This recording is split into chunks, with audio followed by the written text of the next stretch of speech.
Okay, so we're going to be going through labeling pathos, ethos, and logos in Ronald Reagan's 1986 Shuttle Challenger disaster speech. And then we're going to discuss the questions about rhetorical situation, and then you will answer those questions using your own words and complete sentences. But we will discuss that as a modeling activity for how to pick this stuff out and identify this stuff. So let's get started. You're going to be highlighting in the colors that we have here, pathos, ethos, logos. What I want you to understand is sometimes there's some overlap, or it depends on kind of how you perceive it a little bit. So I'm looking for effort, and when I look at it, it shouldn't be out of left field. I should be able to see, yeah, I understand why you picked ethos here or pathos there. But they can overlap a little bit too, so don't get too stressed out trying to be perfect, because it's not a perfect sort of activity. So we have, ladies and gentlemen, I plan to speak to you tonight to report on the state of the Union, but the events earlier today have led me to change those plans. Today is day for mourning and remembering. Well, we start off with this greeting, which doesn't really do much as far as rhetorical appeals. Keep in mind, rhetorical appeals are not something you use. They're something you create through other devices, other rhetorical devices. So we have here, what stands out to me is, though, the second part. I plan to speak to you tonight to report on the state of the Union. To me, what I'm seeing is ethos. The President of the United States, we're being reminded, has responsibilities, and he's taking time to address this disaster that's happened and to have his input to the nation. Certainly anytime there's a disaster in our nation, you're going to have, the public expects our leader to address that. So that's ethos. He's establishing, or he's using his authority as president to comment on and address the explosion. So we also have here, today is a day for mourning and remembering. Pathos. Definitely acknowledging this is an emotional situation. Mourning is a connotatively emotional word. Remember, connotation is the emotions associated with words and their emotional meanings. Nancy and I are pained to the core by the tragedy of the Shuttle Challenger. We know we share this pain with all the people of our country. This is truly a national loss. So here we start off. The whole thing is definitely pathos. But I find it interesting. The President of the United States, especially in that time period, you often would refer to his wife as, Mrs. Reagan and I. Nancy and I. The speechwriters have had this because it creates a personalized thing. And when we watch the video, and if you haven't watched the video of the address, go and look at it. They've zoomed out. In the background, you see pictures, family pictures. It's set up to seem very personal, humanizing the president so that he can connect emotionally in that way with the public.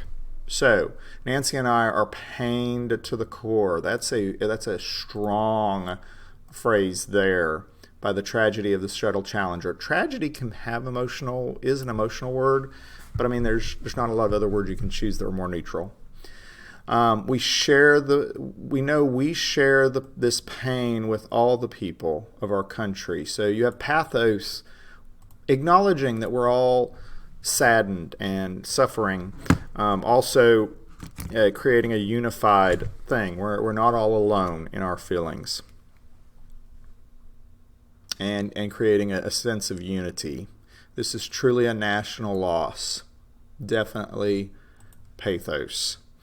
19 years ago, almost to the day, we lost 3 astronauts in a terrible accident on the ground, but we've never lost an astronaut in flight. We've never had a tragedy like this.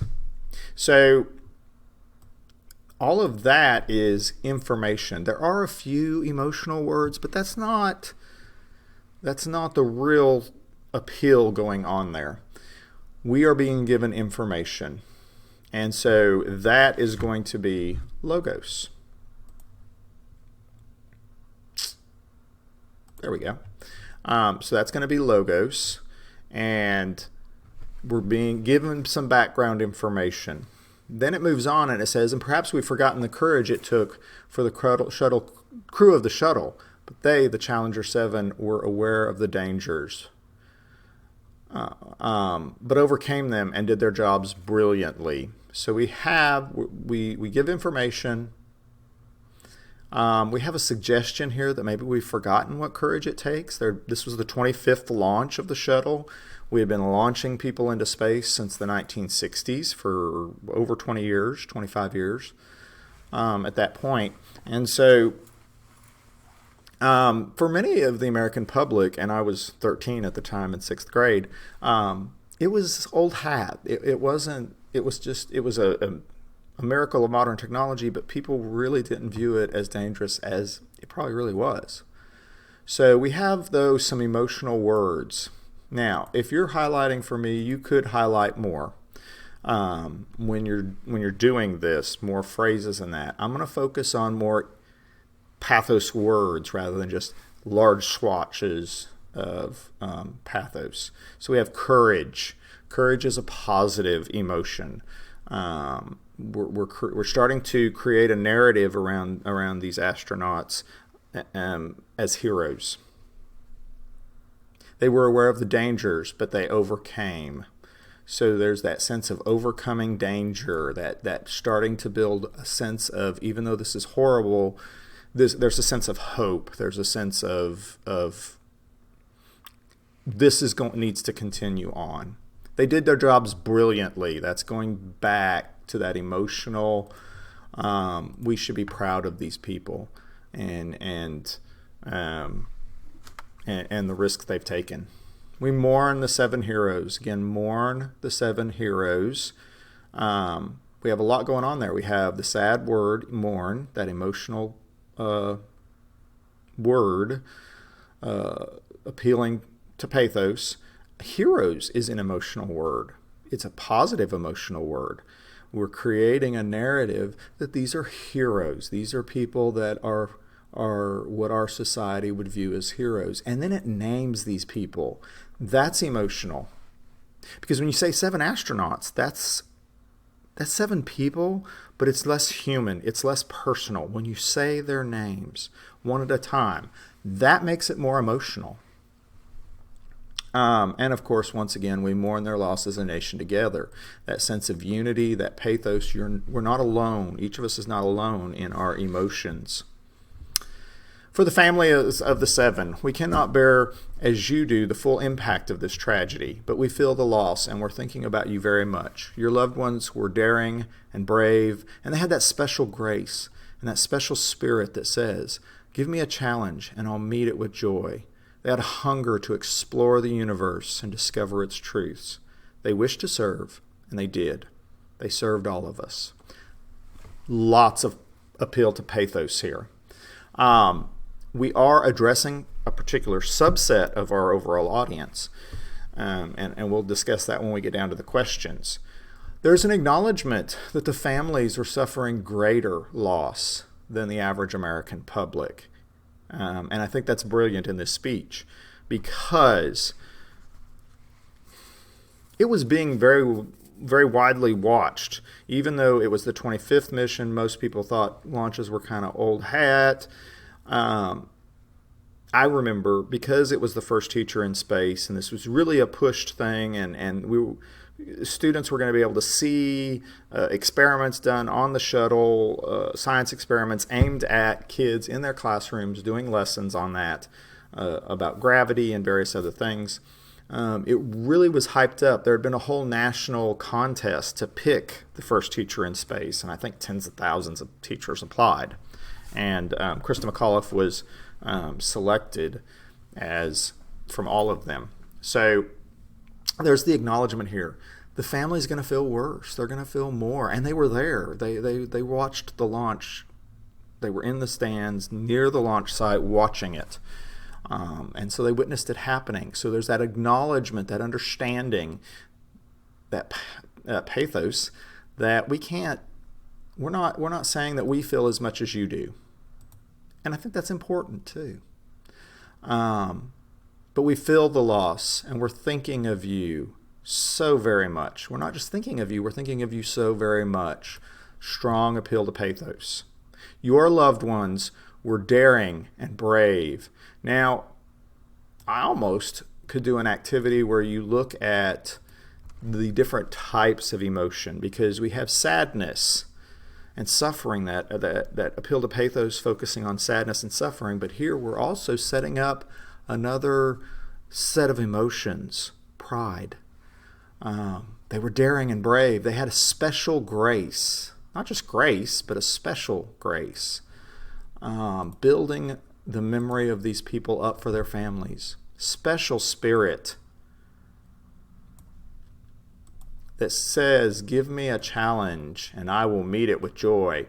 In America, we have the cultural Americana, if you will, of we're explorers, we're risk takers, and challenging the status quo, and rebellion, and revolution, and all these things, that we won't shy away from a challenge.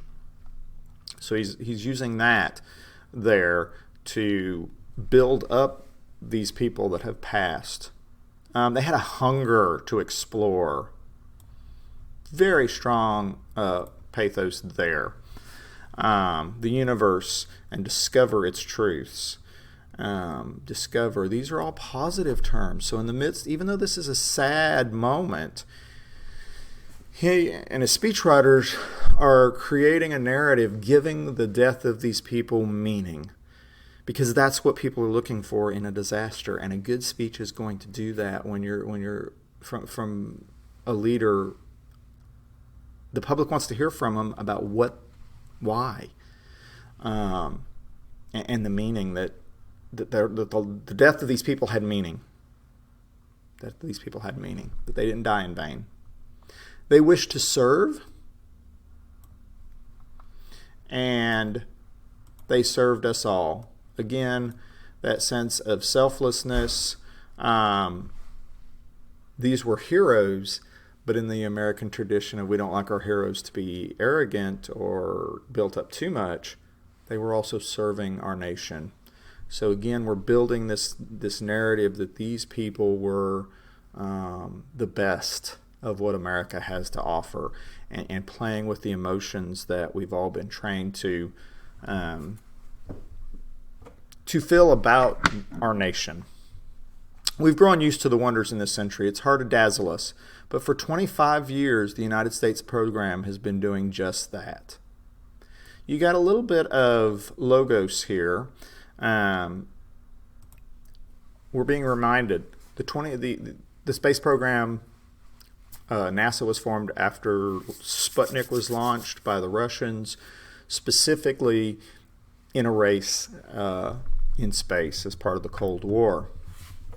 So there's a little bit of information there reminding us how long it's been going on. We've grown used to the idea of space and forget that we've only just begun. We're still pioneers.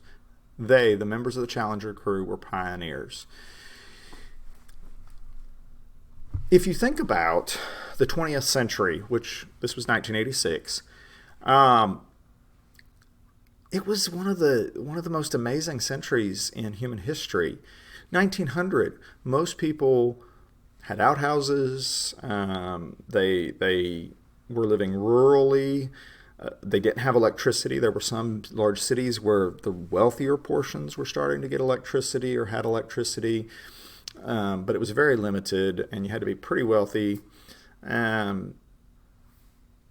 People lived a very different life. Cars didn't exist. Henry Ford hadn't come out with with his cars yet, and the assembly line.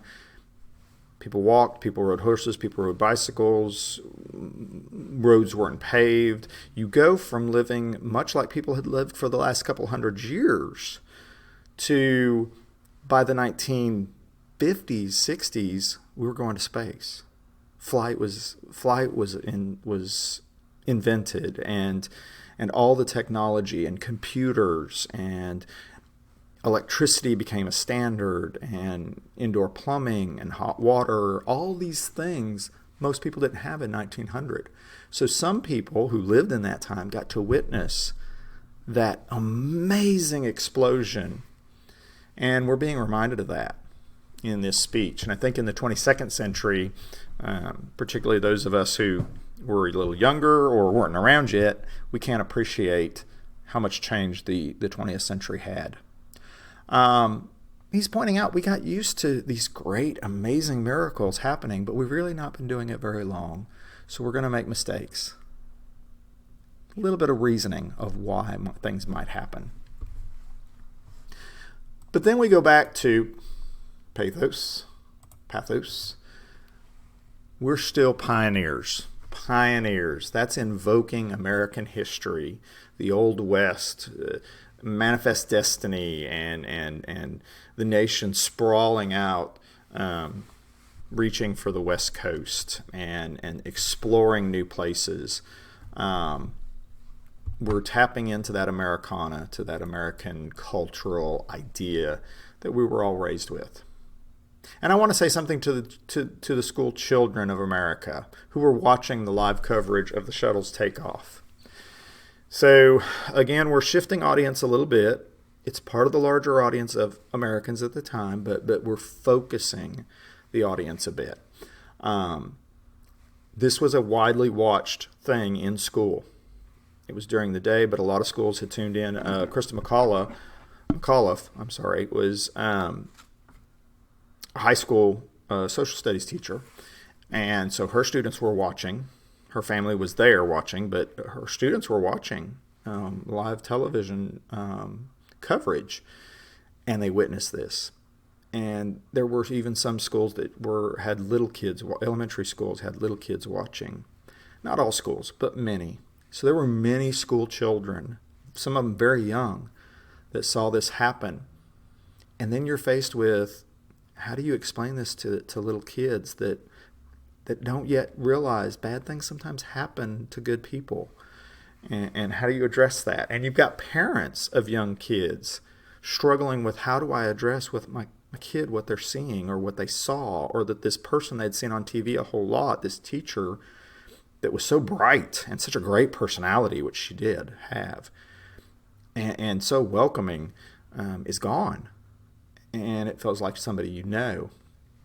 So the speechwriters and President Reagan were addressing this, and we're giving some information here. I know it's hard to understand, but sometimes painful things happen in life. It's part of exploration and discovery. It's part of going out. This is emotional. Part of the reason, though, it's emotional is because it's aimed at kids. And any time that we have to aim something at kids, we get emotional. This part, though, I tend to look at more as logos. We're explaining to kids. And we're also explaining to parents the kind of thing that we might say to our kids.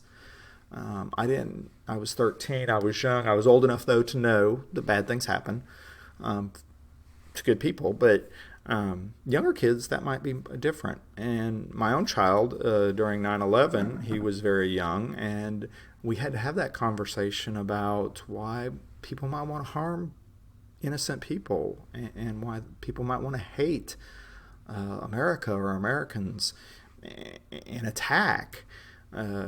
My 6-year-old son, we had to have that conversation. And as a parent, especially when it's your first kid, you don't always know what you're doing. You're trying to do the best you can to comfort your child, but also make them understand in a safe way how that is. So that's some logos. Giving people language to talk to their kids, giving kids an understanding.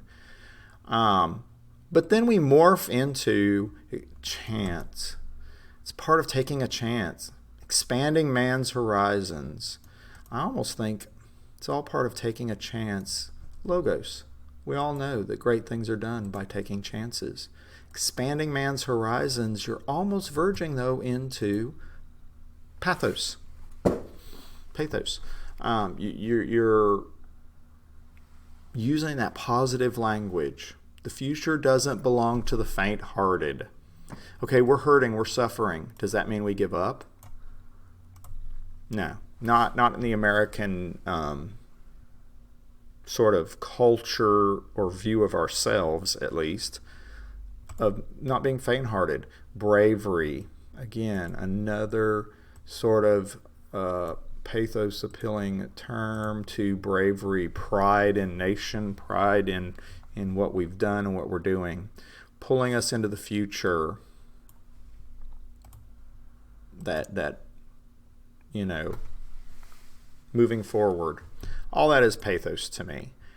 Understand, sometimes you might view it a little differently, and there is some wiggle room. I've always had great faith in and respect for our space program. To me, we're going back to some ethos.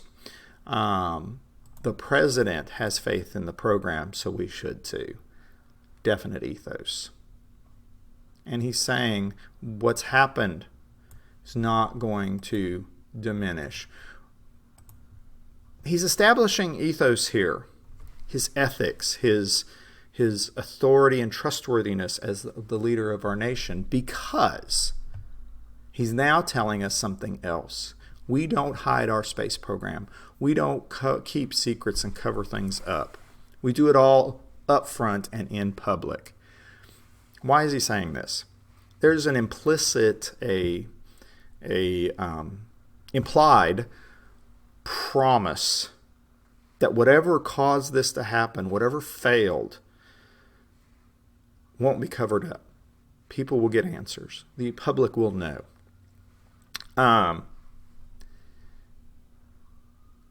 That's something that people wanted. They want to know what happened, what went wrong. And it took a long time, of course, to do that. There was a whole investigation and into the materials, the technology, and the structure of NASA, even the bureaucratic structure of NASA, and how decisions were made and who had authority for veto, that sort of thing. So there's that promise. We're not like other countries. Russia would cover up as much as they could their space exploration disasters. They had a few. We had a few in Russia where they controlled the press and their launches were secret. They were able to hide some of the messiness, and so we're not going to be like that. We're going to be open and honest, even if it's brutal, and it was. We'll continue our quest into space. So this is telling us where we're moving forward. There will be more shuttle flights, more shuttle crews, and yes, more volunteers, more civilians, more teachers in space. We're talking about our future purpose. We're establishing that.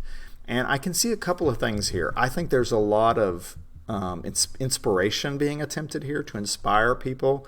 So a lot of that, words like quest and that is appealing to emotions. And the more we have that repetition driving in, building a sense of anticipation and hope, which are all pathos. But I can also see where students might look at it and say, well, he's giving information about what's going to happen in the future. So that could be logos. Yeah, I think it's more emotional. But I wouldn't necessarily count you wrong if you could explain it, what your reasoning was well. Nothing ends here. Our hopes and our journeys continue. We're going to continue on. We're going to do that. These people would have wanted us to do that. That's what they gave their lives for. I want to add that I wish to talk to every man and woman who works for NASA or who has worked on this mission and tell them, your dedication, professionalism have moved and impressed us for decades, and we know of your anguish. We share it. Here we have We're addressing people who worked on this mission. They're crushed. There were thousands of people involved in missions, in shuttle launches, in developing the technology, in building the shuttles and the solid booster rockets and the liquid booster rocket, who were all horrified by what happened. And so he's addressing them, and he's trying to build them up. I wish I could go and talk to each of you individually. We got that personalization, which is meant to be an appeal to pathos. That human, making it human. Your dedication, your professionalism, all of this is positive emotion. Building them up, moved and impressed us for decades. We know your anguish and we share it. So you're not alone. You're not suffering this loss alone. Everybody's suffering with you. And so it's speaking to those people, but it's also speaking to the American public of how they should feel about those people.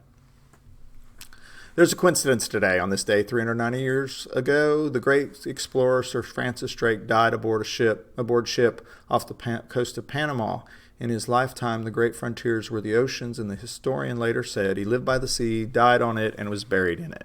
Well, today we can say to the Challenger crew, their dedication was like Drake's, complete.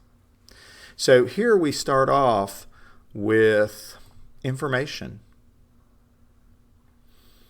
about Francis Drake. That's logos. Of course, pathos, if you look, is the more common thing. This is a eulogy type speech, a very sad situation. Then we have an historian later said, so we put that in there, and that, I would say, is ethos. A historian has said this about how Sir Francis Drake lived. Then we go with this pathos again. Emotions. Lived by the sea, died on it, and was buried in it. It almost sounds literary, and good speech writing, good informational writing can be literary. We're linking a historical hero of discovery and exploration who died in exploration, and we're linking our astronauts to that. So, very well done. It's a beautiful speech. The crew of the Space Shuttle Challenger honored us by the manner in which they lived their lives. We will never forget them, nor the last time we saw them this morning, as they prepared for their journey and waved goodbye and slipped the surly bonds of earth to touch the face of God. All right, so we have emotional words here. The whole thing is really pathos, but we have honored, never forget those people and what they did. The last time we saw them, that's definitely pathos. This morning, as they prepared for their journey and waved goodbye. And then you have those just iconic, beautiful lines. Slip the surly bonds of earth to touch the face of God. That is so emotional, but it does something else too. It raises the level of exploration, the importance of exploration and the human spirit in these things to communion with the divine. Almost an act of worship. Giving meaning, making it profound so that the deaths of these people don't seem pointless. And that's beautiful and powerful. This is what rhetoric can do. When we talk about rhetoric so often, we even use the term, well, that's just rhetoric. It's manipulation. It's negative. Rhetoric doesn't have to be negative. It can be positive. It can be inspiring. It can be comforting. Rhetoric is just how we use words to create meaning and to build people up or tear people down or commune with each other, convince each other of things, all of that. So, what is the exigence of this speech? Remember, exigence is the situation that causes a text to be created. And that, when I say text, I could be talking about a commercial, I could be talking about a speech, I could be talking about a movie. I can be talking about a lot of things with text. So, of course, that's going to be the Space Shuttle Challenger exploding a minute after takeoff. The purpose of this speech. What is the purpose? Remember, you're answering complete sentences, but you're answering in your own words in complete sentences. A lot of students will often say, well, the purpose is, to comfort. Yes, it is. That's a definite part of the purpose. But I don't think that's all, and your answer should include more. You should be digging deeper into these texts as we read them closely. What is the deeper meaning? What is the deeper intent and purpose and goals? And you often have more than one thing going on. So as far as purpose, I think it's comfort. I think it's a promise to find answers for the situation that happened. I would also say that it is defining where we go from here, what we do, and why we take the path that we take. So it's doing all those things, I think. Now, the primary original audience. Remember, we discussed in class, a lot of times I'll get answers like, who's the audience? And it's like, we are the audience, or something like that. Well, who's the original audience? Because if Abraham Lincoln's given the Gettysburg Address, we're not the original primary audience. We're a secondary audience. Who was it originally aimed at? In the case of this, it's not just the American people. So that's not enough of an answer in my mind.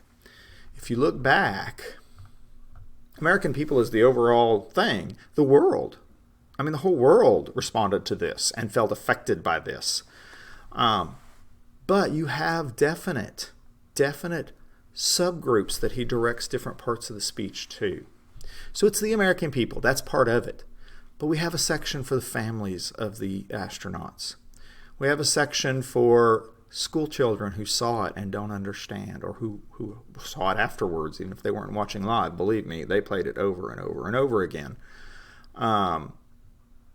The people of NASA,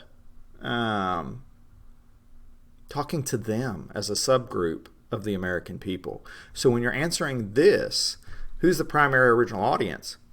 There are at least three, all subtitled or all under the American people or the world. But I would want you to answer that in a way that takes in all of those subgroups within the larger audience. Don't cop out on your answer. Give me a full answer. Speech is context. Speech is context. The 1980s is part of the context. The Cold War, the space race, America's desire to show dominance over the system that Russia had, the communist system, pushing boundaries. All of those things are true. So I think that context, what was going on, why, because context also determines why we're heading in the direction we're heading. Why are we going to continue doing this dangerous thing? It's part of who we are as Americans. It's part of our identity. That's part of our context. It's part of the Cold War, showing our superiority in technology and in space. Who was the speaker? Don't just give me a name. Ronald Reagan, of course. President Ronald Reagan was the 40th president of the United States, was our speaker.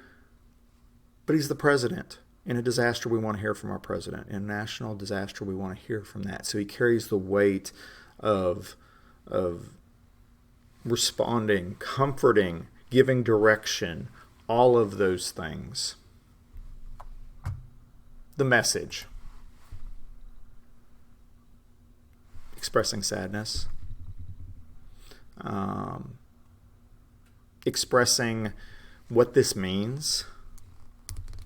What this disaster means, and where we go from here. That's his intended message, and to reach out and connect with the American people in this moment when they want to hear from their president. He's saying, I'm here, I'm with you, I'm suffering with you, we suffer together. We're an extended family. Make sure you've answered all your questions using complete sentences, and that you've done the highlighting with me as we've done this, because that's part of the grade, is just that modeling. All right, there we are.